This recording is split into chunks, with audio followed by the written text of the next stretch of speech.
Blue Shield 3030 is an asphalt laminated barrier paper.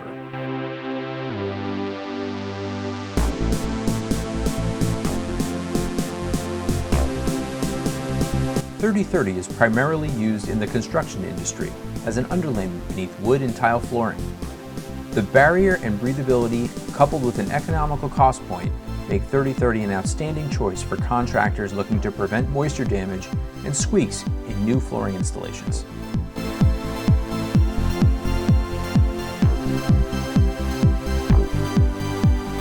Let's review Blue Shield 3030's performance metrics.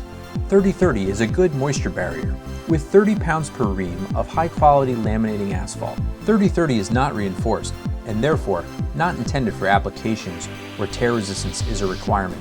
.3030 is not typically reused given its application. .3030 is our breathability champ. It's designed to allow moisture vapor to escape. .3030 is economically priced, representing a great value for flooring underlayment as well as an industrial packaging paper.